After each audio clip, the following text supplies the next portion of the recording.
Hi, future Jess here. I wanted to announce that our Patreon is up and live. We appreciate you all so much for the support that you've shown us. If you choose to also support us through Patreon, we can guarantee that everything we receive will go back toward the show. You can find us by going to patreon.com/Dungeons Dopamine, or you can find the link on any of our social medias. Thank you so much. We love you. Ba-da-da-da-da-da. Dungeons and Dopamine. Ta-da!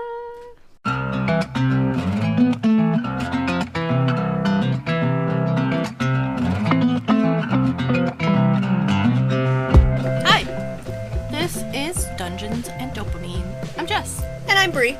Hi! Hello! You have made it, or you have stumbled upon episode 17. I know the numbers get bigger every week because that's what they're supposed to do. But I don't know why 17 feels like a big number. It's momentous. Momentous. We were just talking about the Starfall Ball. Yes.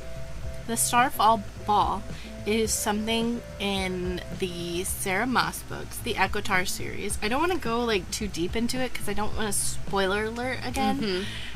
Unless you don't mind spoilers. True. Because I don't mind spoilers sometimes. I usually don't. Sometimes I even look them up because sometimes the anxiety and stress of not knowing really bothers me. Yeah. And takes the enjoyment out of it. Yeah. If I'm really worried about a character, if I'm really worried about how it ends, I will definitely read ahead and make sure. Or a TV show. Mm-hmm. Sometimes I really want a certain outcome. And, yeah. Mm-hmm. So I'll read spoilers. I do a lot of that. I'm Actually, now that you mention it. Yeah. I read a lot, yeah.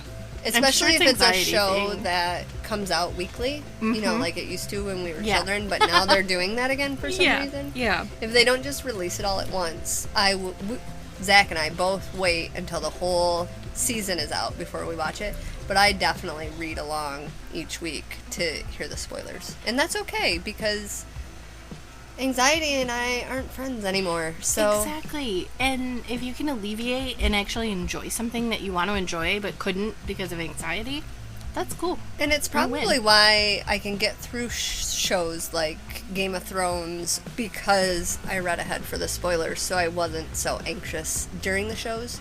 Because I primarily watch comedy now. I was really mad at you for not keeping up with Rings of Power. I was paying you back for not finishing the second Crescent City book. That's fair. Oh my gosh, right? You just sit on that for so long. So, yes. How dare you? Same. Fair enough. Dopamine. We have some. We have all of it. And it doesn't even involve a panda climbing up a tree this week. That was some great dopamine. Oh, man. Now I hope you think of that whenever you think of pandas. Every time. I'm going to ruin everyone's mental imagery until the world follows my own. I like this plan. This is like the worst evil genius plan. Well, it's like the, what's the guy with the big head? The blue guy. Megamind? Megamind. It's like a Megamind plan. So, my kid starts glitter cults, and I make everyone have the same imagery in their head as me, that is happy, giggly imagery. You're just sending funny pictures into people's brains. So if you would have asked me before that what I thought of when I thought of pandas, it's it's a TikTok video or a social media video of the panda that has the baby next to it, and the baby sneezes, and the panda freaks out like it didn't even know there was a baby there. Where did you come from? And that's how I feel as a mother sometimes. Absolutely. We were recording one time. I might have the blooper as extra content, but Ryan and Carly came in the house, and they were, Ryan instructed her, you go in quietly, you don't say anything until you're told you can, because we're recording. Mm-hmm. So I look past you where we were sitting, there was just a little dark-haired girl standing several feet away from you. In silence. In dark. Yeah. that part of my house is dark unless you're lit. It's lit up, and the only reason it's lit up is if you're over there. Not Carly. She does have a slight resemblance to the girl from The Ring, too. Yeah, yeah. It's the with the dark, long hair yeah. and the standing in corners. So the white nightgown doesn't help. No, but you should stop dressing her. It's so cute. Maybe brush her hair once in a while, too. Don't tell me how to live her life. Side note, Carly has great hair. Jessica does take care of it. It does not look like the girl from The Ring. Thank you. She also makes her wash it so it's not greasy or hanging in her face. So we've been trying out a new studio. Mm-hmm. I'm using the word studio super loosely. It's my upstairs, and it will eventually be partially a bathroom. finished. There's drywall. This wall behind us is going to be gone soon, but then it'll be rebuilt at the same exact place. Okay. So when this is done, we will not be recording in here. Because we will have a better recording area We will. just down the hall. It'll be amazing. Mm-hmm. And I have a new microphone. Woohoo! So I sound better, and you can hear me probably. And we're upstairs, so People the dogs can't aren't bother us. barking. Yeah. And as much as I'm watching my kid make bad decisions and be crazy, I can't hear him do those things. Which is much less. And much I'm less sure stressful. Ryan is on top of this. So. Oh, sure. No one has died yet today. No one's Knock dead on wood. that we know of. I'm Yeah. sure someone has died today. It's just a fact of life. See, there we go again, telling the future. And again. And again. And again. We're going to change the name to Dungeons and Premonitions. But only if you say it like that. Premonitions. I All think we doped should up on discuss- premonitions. Yeah, so our slogan. We have a slogan. Mm-hmm. All doped up. I don't think we've remembered to say it, like, For the last 6 episodes. or ever. Maybe in the very first episode. Where I offered to put dopamine anywhere you needed it. Into your heart. Or your brain. Yep. Or anywhere you need it. Anywhere you need it. And Which is not only suggestive, but also life-threatening. I'll force you to enjoy the dopamine. You will ingest this dopamine and you will like it. We also get high on helping. Yes. That's a good tagline. Yeah. There Question was- the narrative, Yep. which seems to be our favorite thing to say lately. Mm-hmm. I say look all the time. I say so and absolutely. I say absolutely as well. Yeah, it's like our catchphrase. Yep. Absolutely. We've got a couple. And I was going to say something else and completely blanked out on it. so Something sorry. about taglines, all doped up, Must be our junk and food. helpers highs. We are. We're planning it. Going to go to a Comic-Con. Yeah. We are Um, going to be in a Comic-Con. Yeah, not go to, yeah. I mean, I'm not opposed, but in this particular instance, I am talking about the Muskegon Comic-Con, whenever it happens. I can't remember. It's always right around St. Patrick's Day. Oh, perfect. Okay. March 10th, March 13th-ish. I'm super excited about it. I've got all these ideas written down that I was going to talk to you about today, and we don't think, and we just do things, and I'll talk to you about them when we're done recording. Yeah. But it should be super cool, and everyone should come see us. Yes. And we can have Plus stickers. all the other amazing people. Yeah. Because I got some really cool stuff from this year's Comic-Con So at much Muskegon. fun. I got a Lord of the Rings map that is like on metal. Let's see if you can turn this mess around and tell us about your dopamine this week. Is it something creepy? No. Liar. There's only slightly creepy elements to All mine, right. actually. All So right. this This is a one-time, one-shot topic. Woo. I just raised the roof. I'm Booker T. Obviously. We look just like him. Cough laughed. I was just gonna cough and then I could have cut it. You made me laugh. Now everyone's gonna know how I sound when I'm choking to death. So, I can't remember his tagline, or I'd say it right now, just so we would lose all control again. I think "Raise the Roof" was Raise the roof. Yeah. So, No. anyway, we have a podcast called Dungeons and Dopamine. We do. I know. What? Shock. And we have done a lot of talking about dopamine. That's like the whole point. And we've talked once about how we play Dungeons and Dragons, and how I've DM'd Dungeons and Dragons, and how I've done my own like one shot. I wrote a one shot for you guys. We've never actually talked about Dungeons and Dragons. That is a good point. We've even briefly discussed dungeons. Yes. I don't even think we've ever talked about dragons. They're on our watches. Yeah. You're right. I'm wrong. You're right. So, that's what I'm going to talk about today. All right. So, Dungeons and Dragons. Yeah. That was created in 1974. It's been around a long time. It was created by Gary Gygax and Dave Arneson. Now, they created this as they were influenced heavily by miniature war games at the time. Okay. Things like Risk and stuff like that. Mm-hmm. But they wanted to give it something more fantastical, which we all appreciate. Yeah. Because that's where we are today. Really what I need in my life is things that are more fantastical. Absolutely.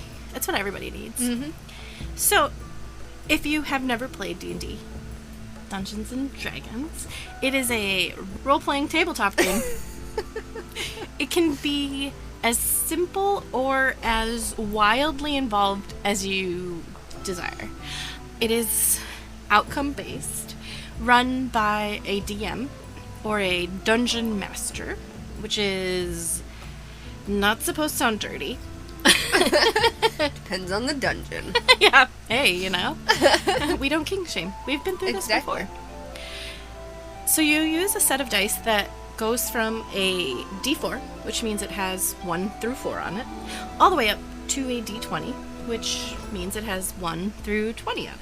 The others include like a D6, which is your Monopoly die, or a D12, or there's all sorts in between there. And you just roll throughout the game to decide how well your character performs. You can decide your character is going to shoot a gun, but then you must roll to see if not only do you manage to hit the person you're shooting at, but you roll to make sure, or to figure out what damage you've done. I know you understand this because you have, in fact, done this. I have played this game. You have. There is a really nice basic set of rules that have been put in place, but a good DM will base them on the players that they have at their table. It is a fantastic way to tell a story as a group and to feel like you're a part of something really fun. I personally love the roleplay aspect of it. I wear a crown and ears and I'm all in with the goofy ridiculousness of it. Surprisingly, Zach came out of the gate and is so good at this game that he sometimes derails my thoughts as a DM because he pulls out something so inventive and so good that I'm like, yeah, that's better than what I wrote. Let's just go with that. And it shocked me. Completely unexpected. So yeah, I was also surprised with his off-the-cuff things that he made. It's because it's not like we had a week to prepare. Right. And he knew what was going to happen. He just came out with it. Just rolled. It comes off of the top of his head. Mm-hmm. And it's so creative. And I have had to, like, DM him back sort of from creating his own rules and stuff like that. But I can even appreciate that because it shows that he's excited about what he's doing, which is more than I can say for some people that that play the game. There are some people who are just there to be there, or they don't want to be there, they're just being there for friends. And that's okay to be there, like, that's great. But Zach is very clearly passionate about it, and I can really appreciate that as a DM, trying to get people excited and get them to be creative. Well, and I love that you explained it as a way to create a story with friends, because I was very intimidated by the idea of Dungeons and Dragons. And then you started playing it, and you kept telling me how amazing it was, and how fun it is, and how great it... But I was so intimidated by the idea that I would have to be coming up with storylines off the top of my head, or I would need to know all these different things about all these different characters, and how they worked, and what their stats were, and how to do the game. And it's not. No. It is really just story time. Yes. It's like a better version of Mad Libs. Yes, it really is. And depending on the group you're playing with, it can be what you were expecting. We are a very inexperienced group of players. We have some incredibly talented people playing with us who think the right way to keep the game going properly by the rules. And then we have some that just are there for the joy of creating a story. And that makes it a perfect game. That's my favorite part of it, is the role play and the storytelling. There are a great set of rules to keep you in line, or else it would just be like friends sitting around playing dolls, basically. Right. Well, I'm pretending to do this. Exactly. But I think a good DM feels out who's at their table. A lot of times they'll sit down and make rules. Like some campaigns that are out there, I guess I'll say that, there are campaigns out there set up already that you can just follow, kind of line by line, or use as an outline for your story. And some of them get really dark or sexual. I was going to ask that after my Freudian slip of the tongue a few minutes ago. If there are, because I recently learned there's an online, like, giant world game, multiplayer. Baldur's Gate? I don't remember what it's called. Okay. But it's one of those World of Warcraft games. So it's a lot of different people from a lot of different areas all on one game. And there's like a whole sexual component to it where you can actually buy toys that work with the interface of the game.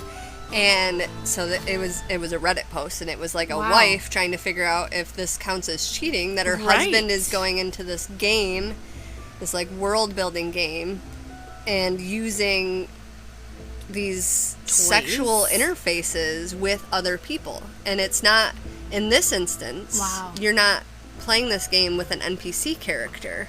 You're playing with another person that may be across the world, but it's still another human that your avatar is interacting with. So I was wondering if there are D&D games that get into a little bit of a risque storyline. And I'm sure there are lines that go past a little risque. I'm sure of it. I have never seen any of them or heard any of them, played any of them. Because how weird would that be in a group I don't of friends? think I'd ever be interested in doing that. Right. We had, in our game previous to me DMing, we had a couple characters fall in love, and they got married because she wanted more money. And it was played for humor. Yeah. And it was okay. But there are tabletops, especially when you're playing with more of a stranger group, that they will take actually polls of like what level of sexuality are you comfortable here? What level of violence are you comfortable with? Okay. If there's torture in this game, are you okay with that? And warnings. That's wonderful. Yes. Like trigger warnings, basically. Yes. Or trigger... comfort levels. Yeah. So that you're not playing with a stranger and you get into a situation that maybe speaks to some of their past trauma and is triggering for them and makes it so they can't even continue. Right. That's great to hear. I love that. Because I never would have considered that. No. You know, violence, especially in a video game, doesn't affect me. It's not a trigger for me, but I could see how it would be for some people.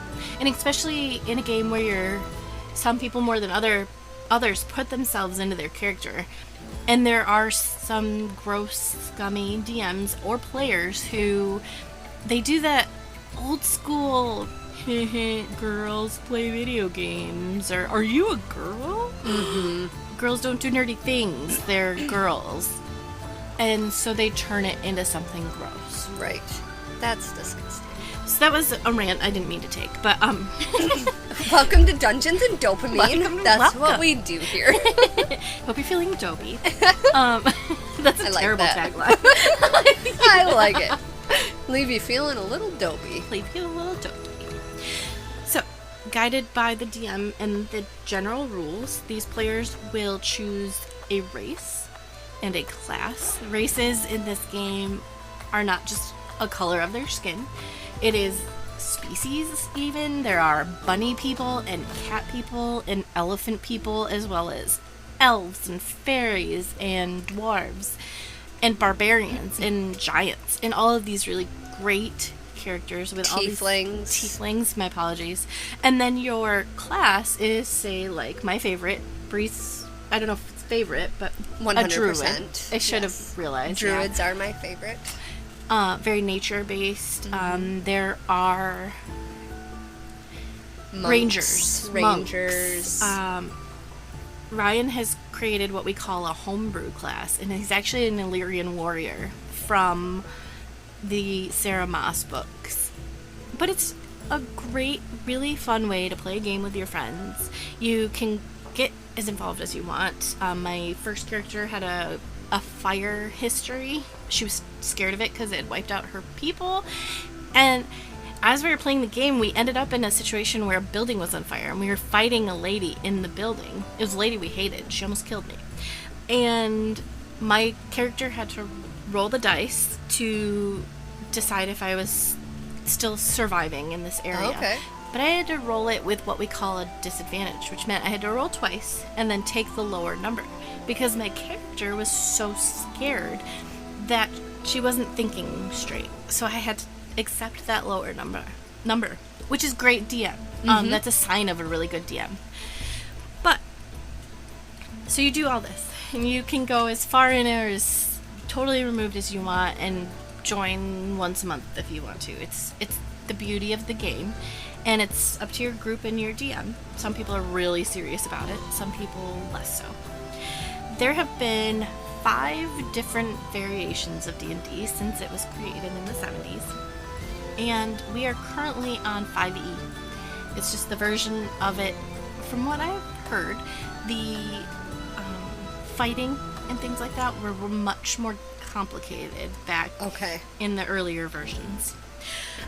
They do go through smaller versions within, so like think we're on 5. Think of it as like 5.52. Mm-hmm. They make small changes. Right. Just like software does. Yeah, exactly.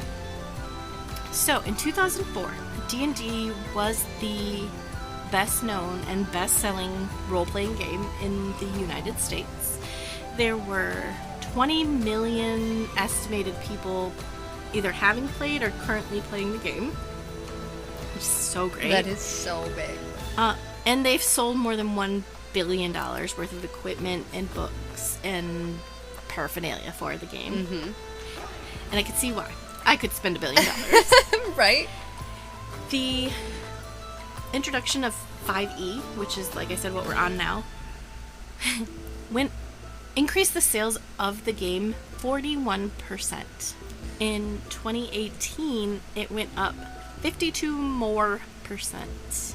It's had almost 100% increase since 2005 was when 5e was out. Yeah. So everybody we graduated high school with was like, you know what? We should play D&D. Nerddom is where it's at. Exactly. Mm-hmm. Mm-hmm. And I've noticed too. I've seen it around, even when I wasn't looking for it. I saw it. I saw it everywhere. You're seeing cartoons, movies, comics. The Magic the Gathering cards collaborate with D&D. They're all together. Opening stores. Yes. So not just game stores, but game stores that hold D&D nights. Yes. Yep. Or Magic the Gathering nights. Pokemon all nights. Of that stuff. And I think even walking into a game store for Pokemon cards, you're just seeing all this D&D stuff, and I think that helps. So, D&D has not always been this, like, fun, exciting thing. It went through a whole emo phase in the 80s. So did everything. Oh, the Right? 80s. So people in the 80s had this very strange kick on Satanism and cults and hell and darkness and devilry. Not that that's okay. Not that Right. any of that is okay. But But it was very exaggerated and extremely overblown by things like, they assume, things like the mass serial killings that happened in like the 70s with like the Dahmer family and Sharon Tate, the clown John Wayne Gacy, Charles Manson. I said that already? yeah, maybe no. No, I said the Dahmer family Yeah. and Sharon Tate. The Manson family and Sharon Tate There you and the Dahmer family. Anyway, So that podcast that I mentioned a few episodes ago, You're Wrong About, oh yeah. they actually have a whole episode about the Satanic Panic. And it's very interesting. They go more of the narrative that maybe, potentially, like the government was using media to spread this panic. Trying to, Because we were just coming out of the 60s and 70s and like the free love anti-government movement. So there are some theories out there that Satanic Panic came from media being influenced by the government to scare us all back into line. and then a lot of creepy movies happened near the late 70s, like the exorcism movies and stuff like. So Stephen King. yes, yep. So We also had like Star Wars is from the 70s. Yep. And Star Trek maybe. Like there was a weird influx in the 70s of weirdness, of fantasy and other worlds and escapism, maybe? Yeah, fantasy and yeah, exactly. Escapism is a great way to think of it because that's Yeah. what I use it for. Right? Maybe I'll make that a There topic you go. someday. Yeah. So this led to some really weird things happening. Did you know that they actually there was a group of people that were certain that daycare centers were fronts for satanic rituals? That they had. They'd go so far they'd go so far as to dig around daycare centers because they were sure that there were bunkers and hidden tunnels underneath them that they brought the children in for satanic rituals. Yep. I'm I wish just you all could see her face right now. on what the children were saying. Right. Like, you got taken into a tunnel today, didn't you? And the kids were like, I played on the slide. It was a tunnel slide. Okay, but wait. Like, oops. Okay, wait. Like, listen to this theory. I think I just figured everything out. In the 80s, we know, because we were children of the 80s, they had those metal slides. Maybe the child went down the slide and went home and was like, Mommy, I burned my leg on hellfire. Because that's what it felt like. Because they were hellfire. And then And they this had, like, the old exploded. merry-go-rounds Yes. that are incredibly dangerous. You know, probably head injuries and then a dream about something evil. And all of a sudden, daycares are practicing satanic rituals on our children. I mean, it's a little late, but we just solved it. So, anyway. It's fair. So, in the 1980s, the game came under assault from these same folks who thought that daycares were satanic ritual grounds. This is kind of... This makes me feel a little bit better about the world we live in today. Because at Right? least this isn't a new thing. Right? Exactly. So this is kind of weird because it kind of starts in Michigan. Oh. Yeah, here we go. We're great. In 1979. Did the dog man start it? Yeah. It all comes back together. Full circle. Full circle. We're done. Podcast over. We've solved the all world. of it. Yeah. Okay, bye. I think we need to review the episode on narcissism. Maybe sociopaths. Maybe. So, 1979, there was this prodigy kid. He was 16 years old, and he was very smart and went to Michigan State University. One day, he disappeared from Michigan State University. They hired a private investigator to try to find him. The investigator concluded that D&D was the cause of this boy's disappearance.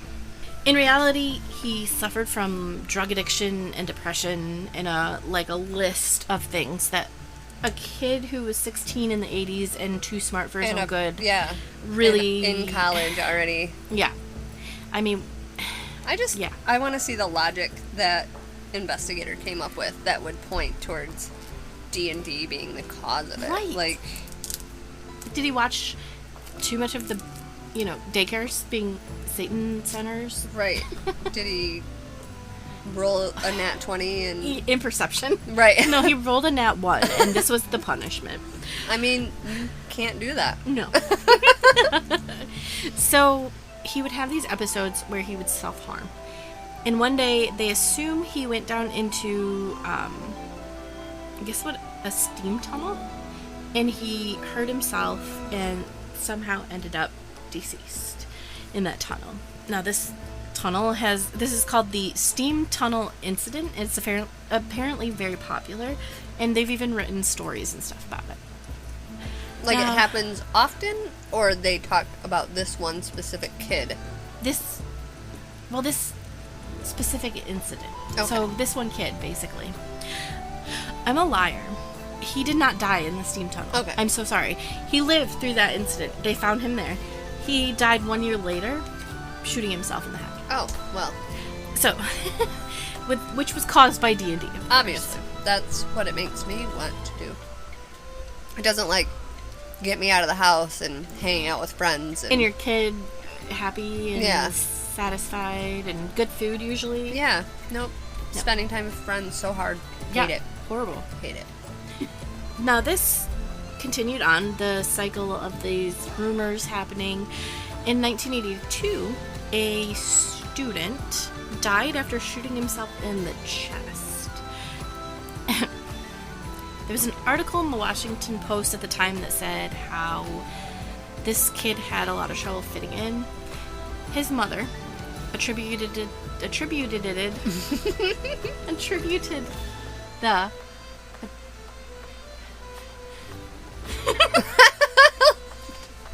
Shouldn't laugh during this part. attributed the death to D&D. Nope, you gotta say it all again without laughing. She attributed it to him having D&D. Yes. I'm good. I'm amazing. So the mom blamed D&D for his... Yes. With seemingly no basis. She took this on a ride. She started a group of people who hated D&D. BADD. B-A-D-D. Bothered about Dungeons and Dragons. Oh, it's like the beginning of Mad and Sad for later. But not against Dungeons and Dragons, against drunk driving. Which I do agree with. Exactly, yes. So, she, I guess, knew more about her son's life than some people do, and knew that his character had been cursed in the game by another player, which happened to be apparently the principal of his high school. So she went and told the principal that his death was because of the curse he put on the character. I mean, if I stretch it, and I assume he has mental health issues, which he probably did, if that's the way he chose the end of his life, I could see how somebody maybe with schizophrenic tendencies, or maybe other mental issues that are causing him to believe a fantasy world. Yes. I could see that. But I wouldn't blame D&D game. for that. I Right. would blame his mental issue. Yes. And if that were the case, it would have happened with something eventually. Yes. So, she created Bad in 1983 and just gathered a group of people who all agreed with her ideology. She said, and I'm going to quote this, that D&D is a fancy role-playing game. Fantasy. A fantasy. It's a fancy game. It's a fancy. We always have our pinkies out. She describes it as a fantasy role-playing game which uses demonology, witchcraft, voodoo, murder, rape, blasphemy, suicide, assassination, insanity, sex perversion, homosexuality, prostitution, satanic-type rituals, gambling, barbarism, cannibalism, sadism, desecration, demon summoning, necromantics, divination, and other teachings. She is playing a much more exciting game than I did. Right? It did not have many of those things. No. There was no prostitution. Not or You've only met one hag so far. True. Wouldn't want to judge how the others are Exactly. making their living. Exactly. We don't sex work shame either, okay? Exactly. Yeah, she I feel like she really went on a stretch there. I know. Okay, anyway, I could really just dive into this, but she launched a media campaign against the game through conservative mainstream media. She probably worked with Nancy Reagan. She and went on 60 Minutes. And got the drugs banned, too. Yep. She actually went on 60 Minutes opposite of Gary Gygax, who was the creator. And he said, she doesn't know what she's talking about. She's never played this. She's pulling this out of nowhere, which is exactly what you and I thought. Wrote these games. Those things don't exist. They're not here. In 1985, a pastor said that this is a game that is an occult tool that opens up young people to influence or possession by demons.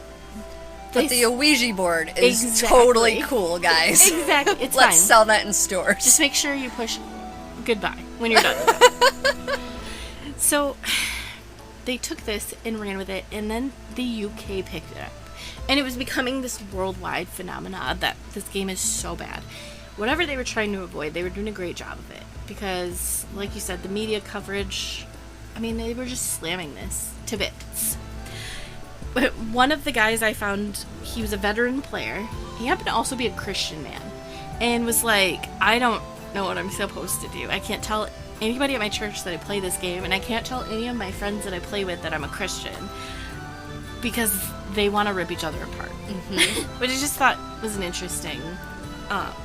that there were still Christians playing this game. Yes, because exactly. they were smart enough to know that did- it is what you make of it. Exactly. And he did work at a Christian organization that told him he needed to move any role-playing or anything that was linked to that from where anyone could see it. Which I thought, really? Because it was demon worship. Right. Symbolism of demon worship. They did some really poorly done studies that showed things linked from D&D to reality, including that if your character died, you would commit suicide. Wow. Yeah. I got nothing. Like, I love that I made you speechless. how do you even wrap your brain around that? If you're saying emotionally you're so connected to this character, blah blah blah, no, that indicates a much more severe issue that maybe you as a parent are ignoring in your child. Mm-hmm. So, and this whole thing, obviously, you and I are going to be real skewed on, because whether there's like a tendril of something real in here, you and I are like, no, we like this game. We're not. Right. This is dumb. It We're not didn't doing cause this. me to start worshiping the devil. You I don't feel so connected to my character that my heart will burst if she dies. You're purple tiefling. Right. You don't feel like a purple tiefling? You know, I briefly considered starting to eat other humans. Because that's what tieflings do, I assume. Yeah, of course. But I decided to fight against that nature in myself and really focus on the druidry part. You should probably But if figure I out was how to grow a a tail. bad tiefling, I totally would be... Yeah. No, can't even keep going with what I... It's just, it's would very do. hard to talk about. It's more hard than I thought it was going to be to talk about because it's so dumb. So this went on until the 90s. And then all of a sudden it just seems like it went weep and went away. And it has never come up again. I mean, Everybody was like, oh, we were wrong. Yeah. Okay, bye. I will say it's not gone. There are still there's a link to me, and bear with me. I don't know how to make this thought exactly come out of my mouth. There's a group of people that I'm sure you can picture once I paint this for you that sat around the lunch table in high school with very few friends. They were besties with each other, and that was pretty much it. Some of them maybe didn't have the best hygiene practices. They weren't the most popular kids in the school. They got picked on. They were a little nerdy. They were a little different. They were the kids that were drawn to this. And once they were a part of it, they made it a big deal because it felt like something they finally could own on. We were like that. Mm-hmm. We were those kids. We just weren't as like quirky. Nobody had introduced D&D to us. Otherwise, I am 100% sure we would have been playing it. Absolutely. And I probably would have dressed as a tiefling to come to school every day. For sure. So we would have been there. Mm-hmm. We would have been sat with I mean, we do have fine hygiene. What is happening? We do shower. We shower. We're clean. We smell fresh. But I would say that there is some correlation with a kid who is maybe neurodivergent and doesn't do friends so good, or autism, and can't go out and put themselves out and make friends, who are perceived as very strange, who gravitate to these kinds of games. Mm-hmm. And then they might also be the ones who have mental issues and are more likely to end up doing self-harm, mm-hmm. or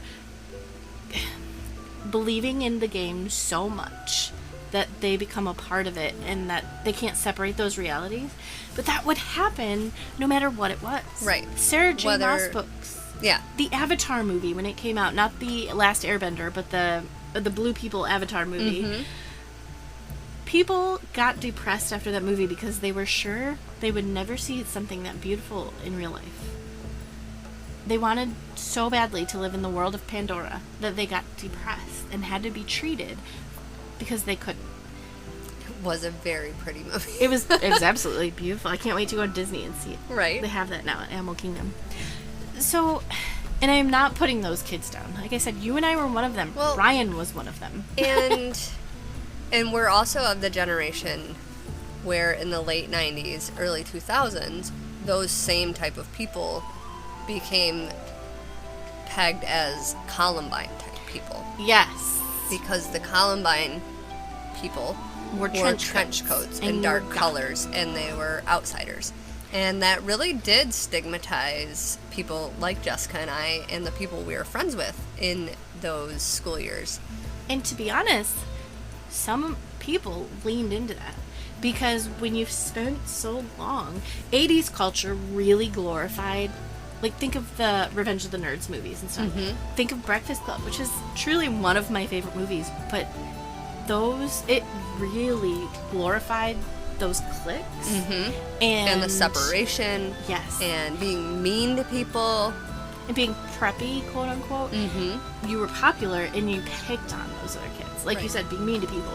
So we did not treat those kids sitting at that table playing magic cards the way we should have. Mm-hmm. So then some of those kids grabbed onto that very frightening imagery of being the kid in the trench coat who might come and hurt you someday. Mm-hmm. Not saying that's okay. That's horrifying, especially now as a mom, Right. and I want to throw up thinking about it. But it would make sense that Yes. people in that group, people that are treated poorly, well, and we talked just a few minutes ago about why did these games come to be, and Yes. was it like escapism, what was happening in the 70s that people, Yes. but definitely in the 90s, what were For people sure. trying to escape? The world was, I mean, the 90s were wild if you think about it, but the people that are going to be drawn to these type of games are the people that are looking for an escape. And not all of us. It's not like Oh, sure. I play D&D now because I need I mean, I do need an escape from my life sometimes.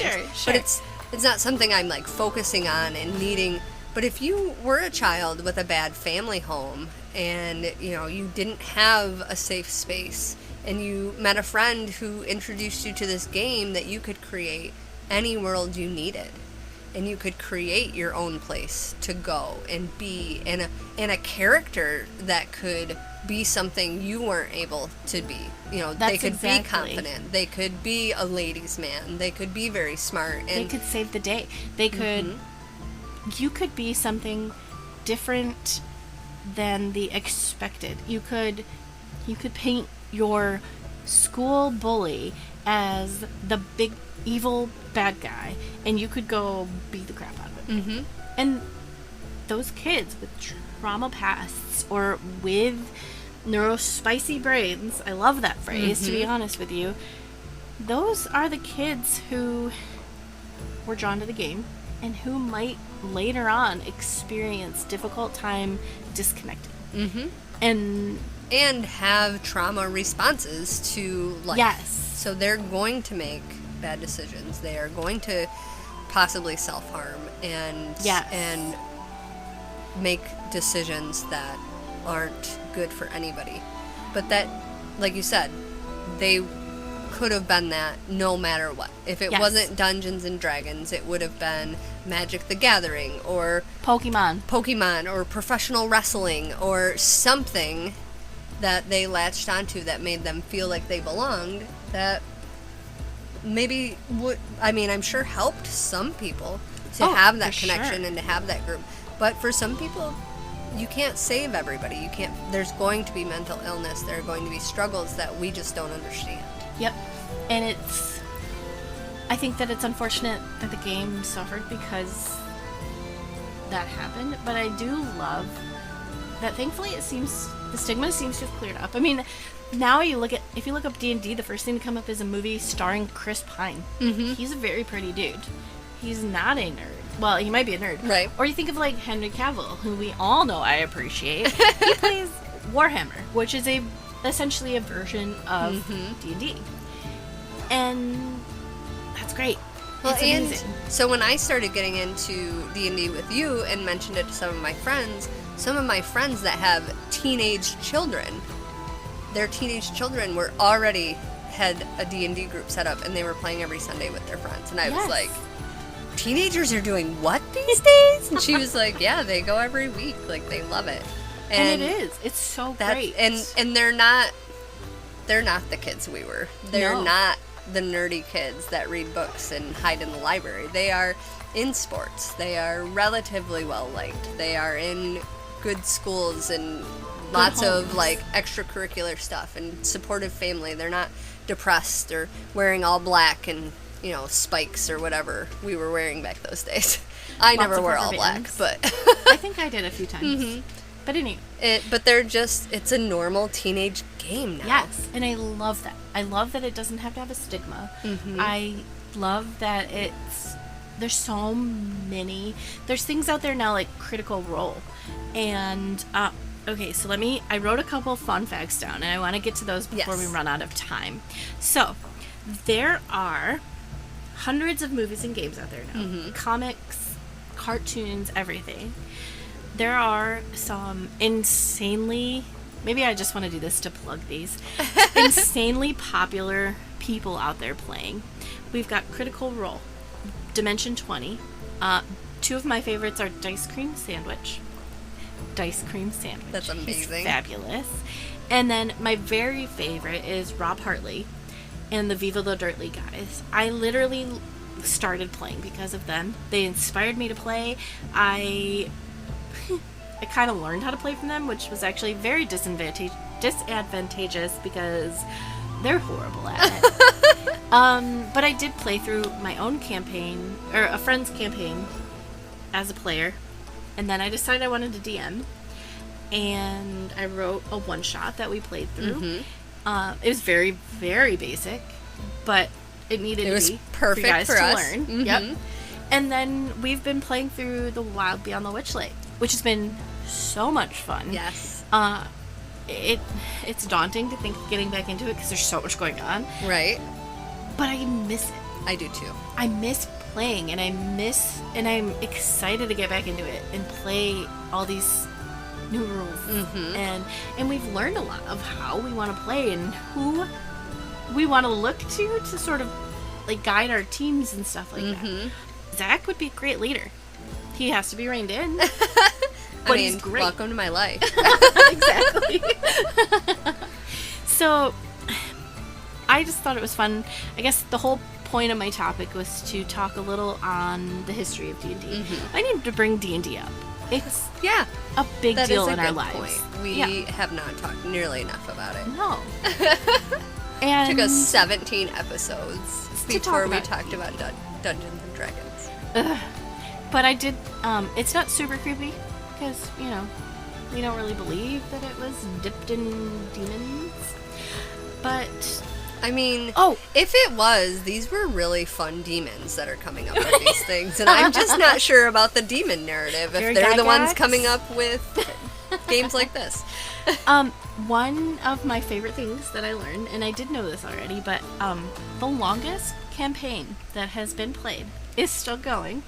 Started in 1982. It has been running since then. It is these men, they're playing like a political style game.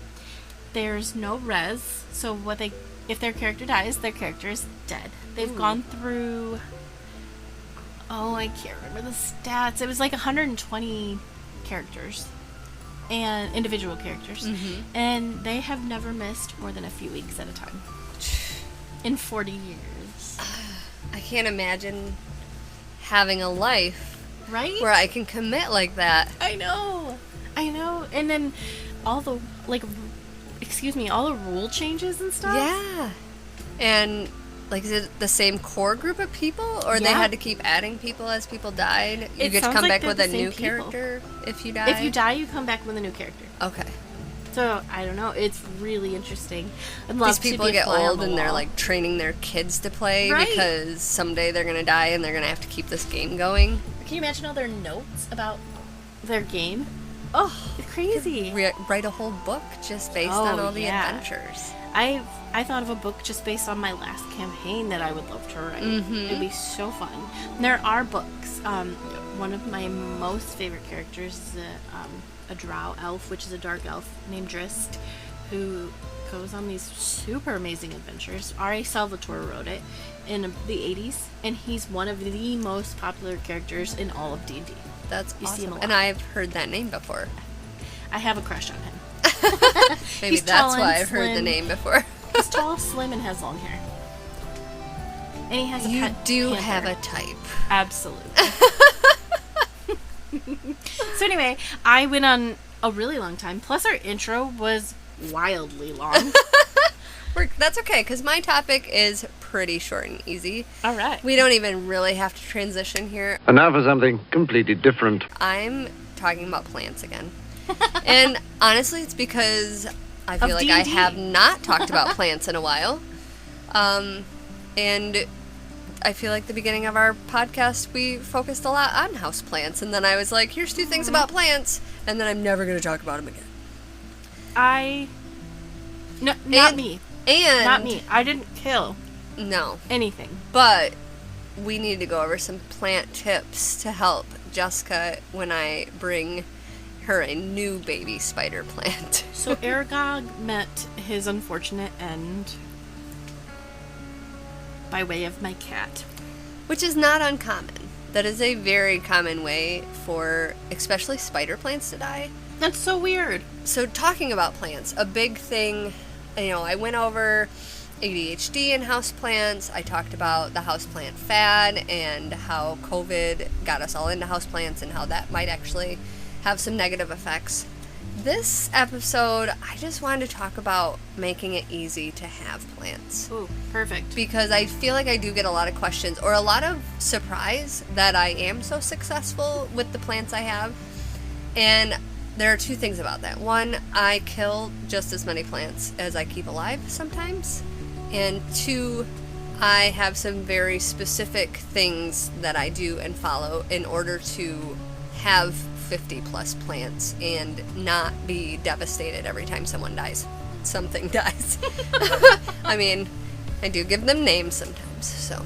And this is the worst part, and something I actually did not do before I got into houseplants, is you do want to do a little bit of research, not only on what plants you should get, because I'm going to talk about, like, what are some of the easier plants, but even, number one, if it's worth it for you, if you have the space in your house, if you have the light in your house, the water. Sometimes plants are sensitive to different types of water, so if you have bad water, seriously, some house plants don't like regular water. You have to get special water for them. They need a specific pH soil. They need, they can only get this many hours of light, or it has to be this bright, or it has to be, they can't be in a draft. They can't get too cold. They can't get too hot. If you're not going to spend the time to research each plant before you get it, at least tell yourself that you're not going to be disappointed if it dies within the first couple weeks. And when you're starting out, don't spend a lot of money on these things. We've already talked about how easy it is to get free to cheap plants. You start with your friends, you start with your family. You go to your local plant shop and look at her $5 rack. You don't buy her $50 plant when you're starting. You buy 10 of her $5 plants and see what sticks. Because I'll go through the list of the easy to grow plants when I get towards the end here, and then I will tell you which ones I actually found to be easy and which ones I have killed since starting my plant obsession 3 years ago. Plants obviously need light. You're going to get the most light, at least where we live, you're going to get the most light in like southern facing windows, west facing windows. North and east are going to be a little bit harder just because of the direction that the sun goes through the day. A majority of plants need quite a bit of light throughout the day. I have read recently that fluorescent lights in office buildings will somehow give your plants the right light. There are a lot of plants that will thrive and survive in office light. You also want to decide maybe what types of plants you're looking for or what you're looking to get out of your plants. Some people are looking for more helpful plants, maybe herbs that they can use while they're cooking, or sage for if they are people that kind of sage the air, cleaning plants. Food, do you want to just grow vegetables and fruit and those type of things that can feed your family, or are you doing it for more of a mental health thing? So you're doing it because you think plants are pretty and it brings you joy, and in my instance, it gives me a lot of dopamine through the week. For others, it's just not worth it. Maybe you don't have the windows for it, or you don't have the space, or your cat won't leave them alone, or you're more worried about your toddler trying to eat all of them. If that is the case, don't. I very much live in the plant must be strong enough to survive mentality in my house. I will, at this point, buy plants that may be difficult or maybe a little bit harder and require different care, just as kind of maybe a challenge for me, or to add some different color or add some different things. But if it ever came to a point where taking care of these plants felt like a chore or actually like brought my mental health down, I would have no problem getting rid of 75% of them. So don't get stuck in this world of having another thing you have to take care of and feeling like you have to do it well and being embarrassed if it doesn't work out. don't get stuck in that. Do not let houseplants become trauma for you. They're supposed to be joy. Yes, let them bring you joy or benefits to your life or your health. Do not get sucked into a this is like an animal I have to keep alive situation. But do keep your animals alive. Please, or give them to somebody that can. So once you decide that plants are worth it for you, my first step for anybody new starting out would again not be running out and buying all your plants. So now that you've thought about it, maybe do some research on what plants would be best for you. But start with what tools and routines you will need, especially if you have ADHD or some other neurospiciness that might interfere with this. I started with an app. I still use the app. It's called Planta. It's fine. I paid whatever the lifetime membership was for it. It gives me a lot of information about my different plants. It tells me, I can put in a plant. It'll tell me if it likes full sun. It'll tell me how much water it likes. It'll give me hints on its care if it likes humidity. Do not use those apps for your plant care. Those apps will tell you that you just set it and forget it, and the app will tell you when your plant needs to be watered or when it needs to be fertilized or when it needs to be repotted. I don't know why my brain didn't realize this at first, but it turns out those apps don't actually know anything about your particular plant. You do have to actually touch the plant, test the soil to see if it's wet. You should not just assume this app knows and listen to it every time it tells you to water it. Because what will happen is you will kill a lot of plants because you have overwatered them. Because you were not paying attention to how wet the soil actually was. You were just going by what a random set of rules on an app tells you. Well, what I do now is I keep a notebook, and I have 3 pages for watering and 3 pages for sunlight. And when I get a plant, I look it up, and so this one likes to be moist. So that goes on the moist page. If it likes to get dry in between watering, then it goes on the next page. If it's somewhere in the middle, it goes on the 3rd page. And then I do the same thing for sun. So full sun, part sun, and shade. There are not very many plants on that shade page. Hostas. But you don't usually right. grow those. So that's why I write everything down. Because I also like to move my plants around a lot. Sure. And I have killed plants because I forgot that they needed full sun, and I put them on a bookshelf, and they don't get enough sun there. My mizu plant, which is a beautiful, beautiful plant that my husband bought for me on my birthday a few years ago. Zach hadn't done research, and I didn't do any research. He wanted it for our bedroom. And so I put it right up there, and unfortunately the mizu, it takes a while to show that it's sad, because it starts like in the roots, but you don't see it in the leaves until way later. And I still don't know how I saved this plant, but it was that sensitive to the amount of sunlight I got that by the time I realized that it was almost gone. And now that is a picture I will post with this episode. She is beautiful and thriving, and I have many cuttings off her, and she is my second pride and joy next to my pothos. So start with that research. Start with some sort of system to keep track of all your plants and keep track of what they like.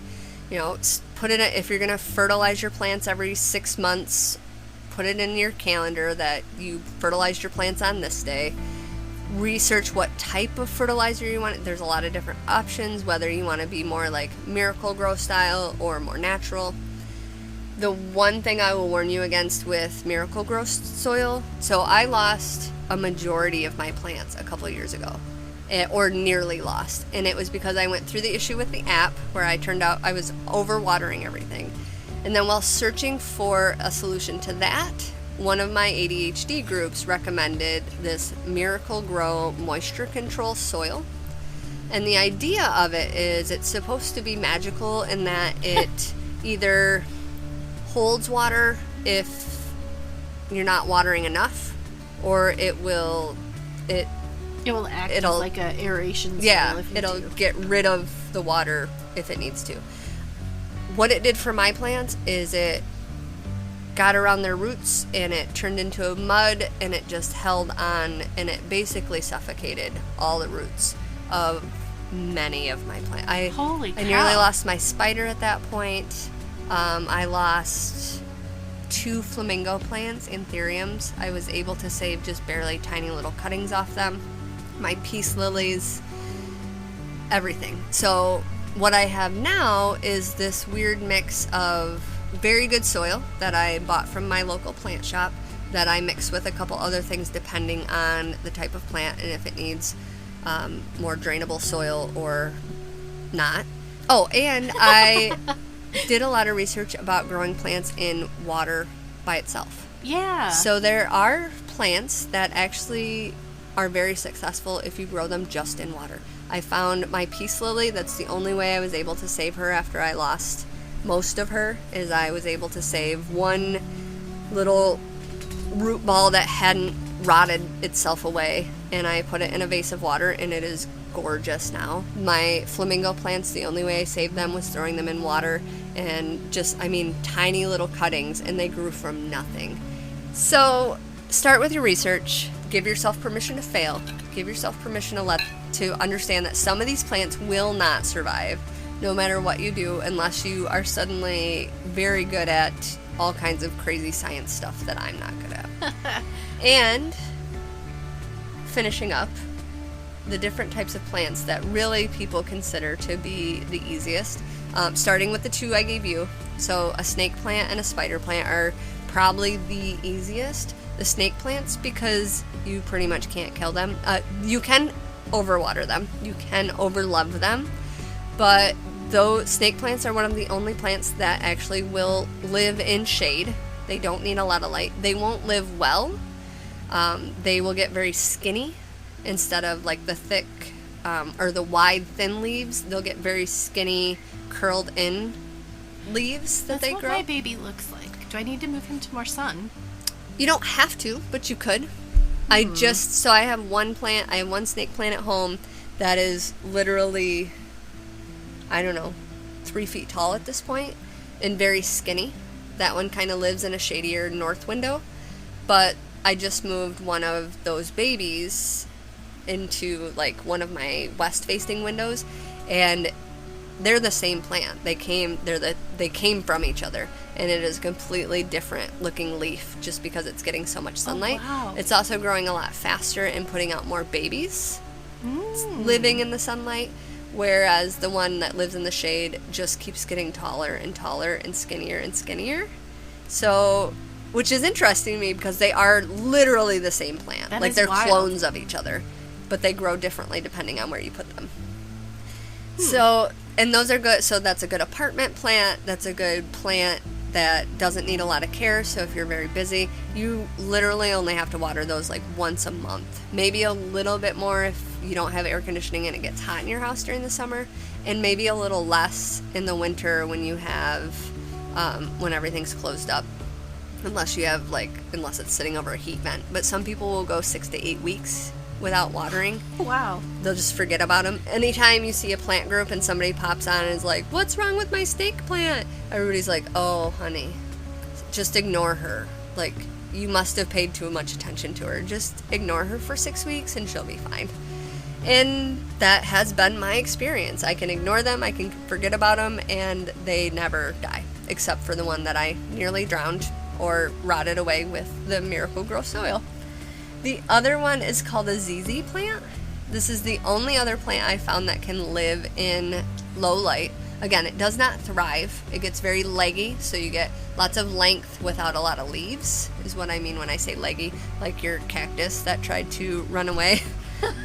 No, Ryan's cactus thank that you. tried to run away. I never wanted the cactus, and he never replanted the cactus. It stayed in its stupid cheap plastic on a counter that got no light.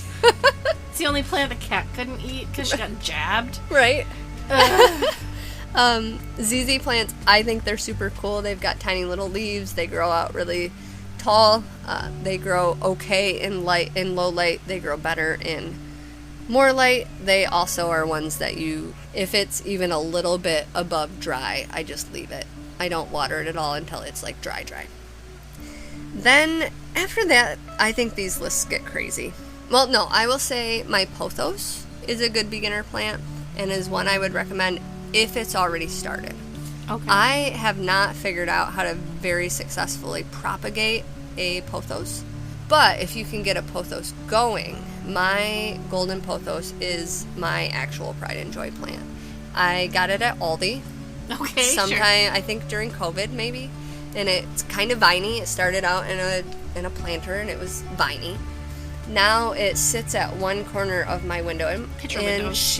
her vines cover that whole window at that point. I hung an old screen door frame.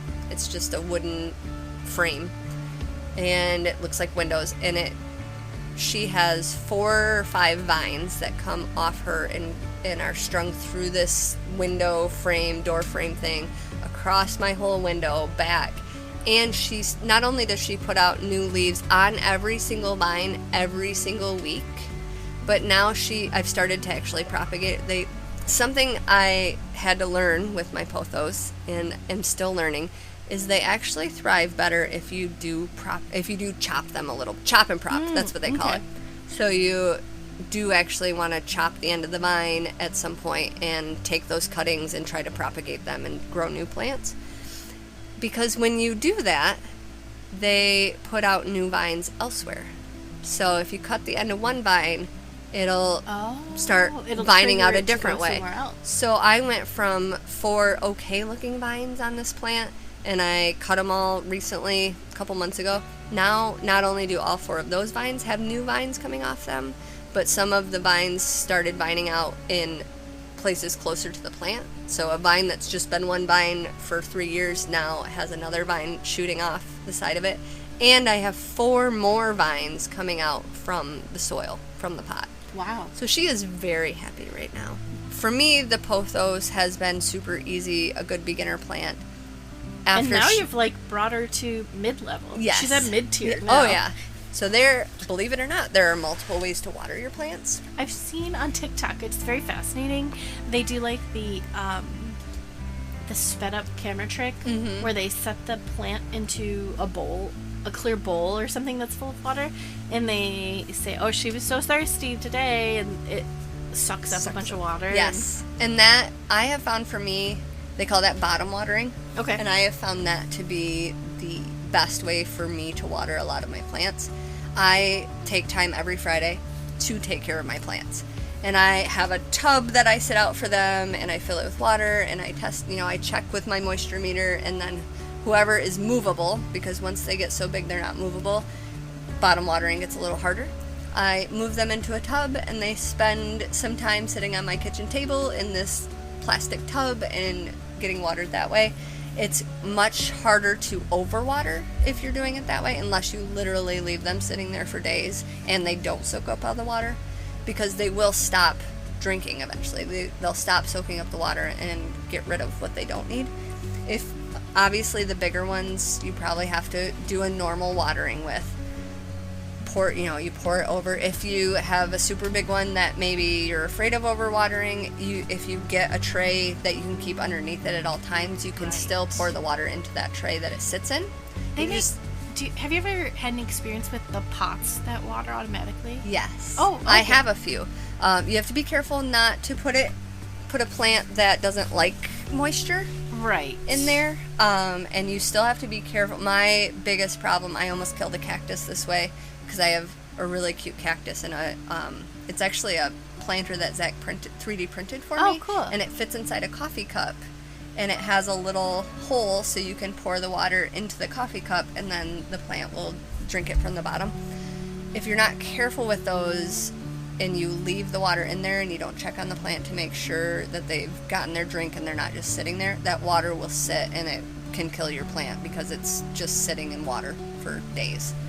So you have to be kind of careful with those ones, but they work really well for my snake plant. They work really well for plants that I can't move a lot. Plants that really like to stay moist or have a lot of moisture, I use them for those, and they're great. And you can 3D print them, which is amazing. The other way to water, and this is what I do for my orchid, is they call it like a bath. So she's in a planter, and I will fill that whole planter with water until it's like swimming in it, basically. And I leave it there for 10-15 minutes, and then I put her somewhere where she can drain really well. and get all that water out of her.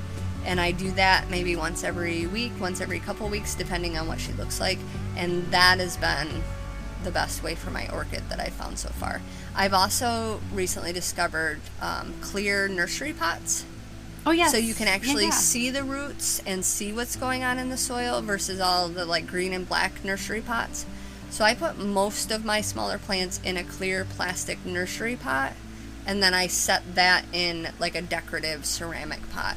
So I can just pull the plant out in the clear nursery pot, see how the roots are doing, test if it needs to be watered, and then I can just place that in the water for underwatering versus pouring it on top or whatever. That has definitely helped me stop overloving my plants or overwatering my plants. And then, so these last plants I'm going to talk to you about are on the list of easy to care for plants, and I'm going to tell you which ones are wrong. Any ivy that you see is probably really easy to take care of. It also tends to be a little invasive, and they are very susceptible to bugs. I feel the same way about ferns. Oh, okay. They get spider mites really easily. They're also super finicky on how wet or dry they are. I thought they were water babies. Like, they don't... Yeah, I kill them all the time, and then they get spider mites. So I think ferns are ridiculous. Jade or succulents are always listed as easy to care for plants. Unless you are literally one of those people that gets a plant to forget about it, you will probably kill your jade plant and your succulents to begin with, because you bought a plant because you want to care for a plant. And succulents do not want you to care for them. They want you to ignore them. Leave them alone. Yes, and my jade plant was the same way. Peace lilies are like the funeral flower. They are the worst plant to grow. They are the worst plant to take care of. I can keep them alive. I can never get them to bloom again. And if you go 1 hour after they think they need water, they will literally wilt. And then when you water them, you can watch them. They will go back to normal. I wonder if a lot of people have thrown peace lilies out thinking, oh, this lady is dead. I must have killed it. Nope, she's just being dramatic. I remember you saying that in episode maybe even 1. And I mean, philodendrons is a really basic general term for a whole bunch of different plants. Some of them are fine, some of them aren't. Your monsteras are going to be a philodendron, and that's like a wanted plant right now. It's one of those fad plants. They're usually okay. If the pink princess one that I talked about, that would have been a philodendron. They're fine. They're like trees. They're a little bit harder to kill, but they also grow really slow. You don't see a lot come out of them. So if you're looking for dopamine bursts and you're looking for a plant that's going to reward you by showing you how successful and happy it is, they're just not my favorite. You've loved me. And then I will love you back. Cactuses can be easy. They can also be awful because, again, they really only need to be watered like once in a while. And they need sun. Yep, and they do or like they a lot of weird sun. little nubbies out of their head that grow 3 feet tall. Yes. Yep. So, yeah, those are. I would recommend if you're gonna start, you should start with. Oh, and arrowhead plants. Obviously, Sure.